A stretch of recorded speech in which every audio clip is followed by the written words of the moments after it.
Fala, meus queridos alunos, tudo bem com vocês? Eu sou o professor Marcos Vinícius e a partir desse vídeo nós vamos começar a resolver alguns exemplos da construção de gráficos da minha função seno.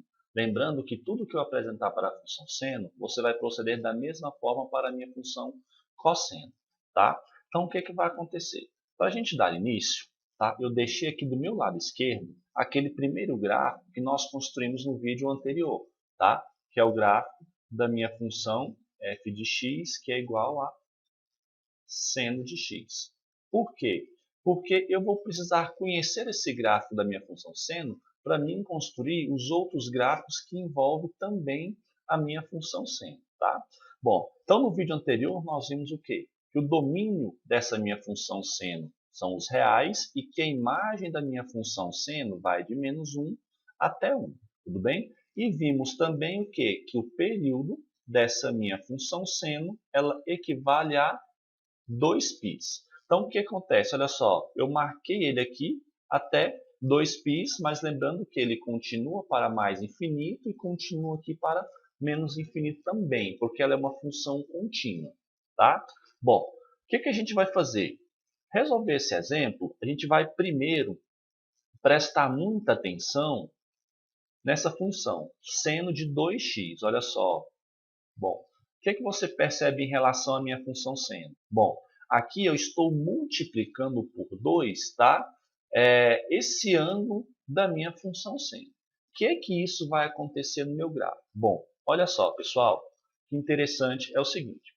Você percebe que antes da minha função seno não tem ninguém, correto? Então, se eu não tenho ninguém antes da minha função seno, significa que a imagem da minha função ela não vai se alterar. Então, ela vai continuar aqui, ó, de 1, tá? Até -1. Vai continuar aqui, tá? Nessa minha imagem. Então, o que vai acontecer? Essa onda dessa minha função seno, ela não vai passar desse limite aqui, ó, que vai de 1 até -1. Correto? Bom, então o que vai acontecer? Quando eu tenho um número qualquer maior que 1 que multiplica, tá, esse valor de x aqui, vai acontecer o quê? Eu vou ter esse mesmo gráfico aqui, tá? Só que de uma forma achatada, tá? Bom, então como que eu vou fazer isso? Primeira coisa, eu vou descobrir o período. Então o que vai acontecer? Para você achar o período dessa minha nova função, você vai fazer o quê? Nós vamos pegar o 2π, que é o período da função, seno, tá? Normal, e vamos dividir ele por quem? Por esse 2 aqui, ó, tá?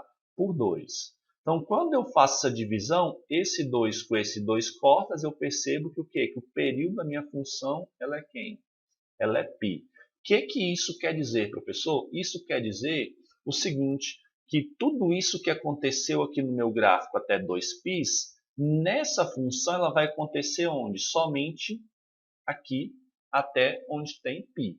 Tá? Então, você percebe que ele vai ter um achatamento na minha função. Então, o que vai acontecer? Bom, primeira coisa, eu quero chamar a atenção de vocês para os pontos críticos que eu tenho na função. Tá? Que é esse ponto aqui, tá? Esse ponto que é o que nós chamamos de ponto de máximo da minha função, esse ponto aqui, esse ponto que é o que nós chamamos de ponto mínimo da minha função e esse ponto aqui. Tudo bem? O que vai acontecer? Eu vou achar esses pontos correspondentes aqui nesse gráfico. Como? Bom, primeiro, ele vai começar do zero da mesma forma. Por que ele está começando do zero, professor? Porque se você observar, eu não tenho ninguém antes aqui, ó, da minha função seno. Tá? Então, ele vai começar do zero. Outra coisa, a imagem vai ser de 1 a -1 porque eu não tenho ninguém aqui, ó. Tá? Não tenho nenhum número aqui que some, que multiplique a minha função seno. Beleza? Então, o que eu vou fazer? Primeiro, eu vou pegar esse ponto aqui, ó, π sobre 2, e vou achar o correspondente dele nesse gráfico. Como? Da seguinte forma, olha só. Vou fazer aqui, para não ficar muito bagunçado, vai ficar da seguinte forma, olha só. Esse ponto aqui, ó, π sobre 2, eu vou fazer a mesma coisa que eu fiz aqui. Ó. Eu não dividi o período por 2, por causa desse 2 aqui, ó. Não dividi, então eu vou dividir todos esses pontos por 2. Quando eu divido π por 2, é a mesma coisa que eu pegar esse π sobre 2 e multiplicar por meio. Por quê? Eu coloco o número 1 aqui, divisão de duas frações. Conservo a primeira fração e multiplico pelo inverso da segunda. Então, π vezes 1 vai dar π, 2 vezes 2 vai dar 4. Então, o que você observa? Que esse primeiro ponto aqui não vai ser π sobre 2, vai ser π sobre 4. Professor, mas como que eu acho π sobre 4 aqui? A de π está aqui, não está? Então, vou dividir isso em 4 partes. Dividir em 4 partes. Então, olha só, quando eu divido em 4 partes, o que acontece aqui, de π? O que é π sobre 4? É a mesma coisa que eu disser para você, que é a mesma coisa que 1/4 de quem? De π. Então, 1/4 vai ser o quê? Essa primeira parte. Então, aqui eu tenho π sobre 4. Tá? Então, o que vai acontecer? Então, esse ponto aqui, ele não é ligado a 1. Então, esse π sobre 4 aqui também será ligado lá em 1. Olha só, achei o meu primeiro ponto crítico, que é esse mesmo ponto crítico aqui. Agora eu vou achar esse ponto crítico de π. Tá? Como que eu acho esse ponto crítico de π? Bom, da mesma forma. Eu pego π, correto? E faço o quê? Olha só, esse π, que é esse ponto que eu quero, e vou fazer o quê? Não dividir o período por 2? Então também vou dividir por 2, porque o 2 é isso aqui, dividir por 2.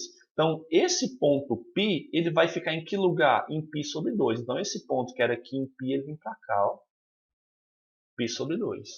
Ok? Perfeito. Agora eu vou achar esse ponto aqui, 3π sobre 2. Quem é o correspondente dele aqui? Mesma coisa. Vou usar aqui, 3π sobre 2. Eu vou fazer o quê? Olha só.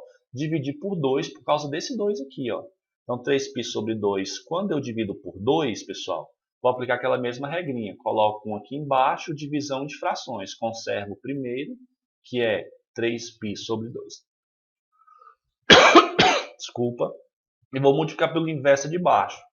Vai ser por meio. Ok? Então, 3π vezes 1 vai dar... Perdão. 3π. 2 vezes 2 vai dar 4. Bom, 3π sobre 4. Isso é a mesma coisa que eu disser para você que isso é o quê? 3/4 de π. Ou seja, olha só, não peguei π e dividi em 4 partes, então o que é 3/4? 1/4, 2/4, 3/4 vai ser aqui. Então, vai ser 3π sobre 4. Olha só, 3π sobre 2 não está ligado ao menos 1, então 3π sobre 4 aqui, eu vou ligar ele no menos 1. Vai ser aqui, perfeito? E, por último, apagar aqui, tá? E, por último, eu vou pegar esse ponto 2π e vou achar o correspondente dele, olha só. Pego esse 2π e faço o quê? Olha só, não dividi o período por 2, por causa desse 2, então vou dividir 2π por 2. Corta esse 2 com esse 2, sobrou π. Então, esse ponto 2π aqui, nesse novo gráfico, ele vai ser aqui onde? Em π. Agora, pessoal, ficou bem tranquilo que basta eu ligar a função, os pontos da função. Olha só, ele vem aqui, desce aqui, vai fazer isso aqui, né? Olha só, vai fazer isso aqui e vai continuar aqui, para mais infinito, e aqui também lembrando que ele vem de mais infinito. O que vai acontecer? Ele não vai passar acima de 1 e nem vai passar abaixo de menos 1.